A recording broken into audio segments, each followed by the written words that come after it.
Let's bring in storm chaser and Penn State certified forecaster Ed Sweeny. Ed, thanks for joining us. Storm chasers like you expected Milton to be catastrophic. Have you seen any data coming out of this storm that leads you to believe it'll be anything other than the dire prediction that everybody made? Good morning, Todd.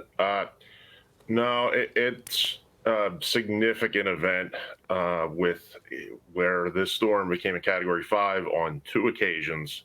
Then the wind field expanded as it approached the coast, which really bakes in that storm surge threat.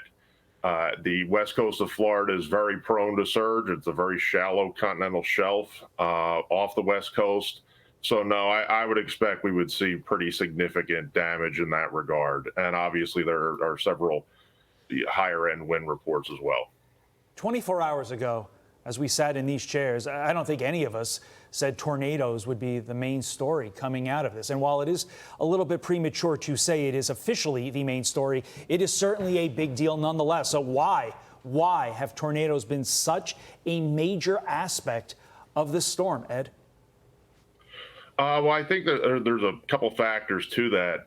One is there's been a significant amount of wind shear and drier air around the storm. And while wind shear will negatively impact the strength of the overall hurricane, wind shear and directional wind shear is a big component to have storms rotate in the outer bands, which is where you see the most tornadic activity typically.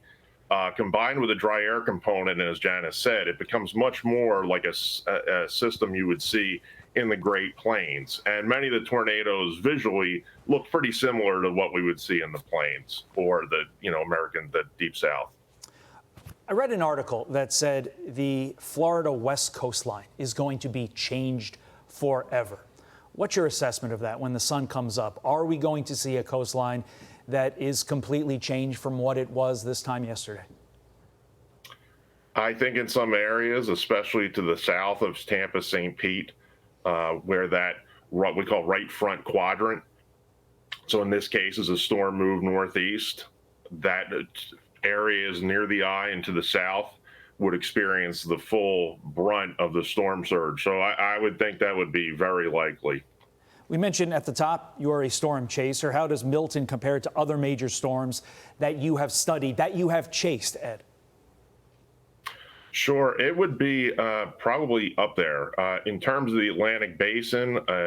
Historically, at its peak, it was among the top 5 or 6 strongest hurricanes in terms of pressure, lowest pressure, which is probably the best measure for how strong these storms are. It'll definitely be among the more notable storms we see, and especially for this area, the west coast of Florida, which outside of Ian a couple of years ago, has really had a dearth of significant or major hurricane landfalls over time. So many of our viewers are on the east coast of Florida. I know them. They write us. They say hi, and they're always checking in with us to the extent that they still have power and are watching us right now. Any warning, any advice to them as this storm is basically over them right now, if not about to be there in the next couple minutes? Sure. I think the best advice is, especially in a lot of these areas, as the primary threat now, there's still a surge threat to some degree, lesser degree on the east coast of Florida, but still there, especially in that case, north of the remnant eye and center of circulation. The heavy rain threat and flooding and the high wind threat would be hunker down. Just stay inside. Don't go out unnecessarily. Even post-storm, there are lots of things that can happen. There's, down wires, down trees, there's, can be glass around. So it would be hunker down. The center is pretty close to emerging off the east coast of Florida.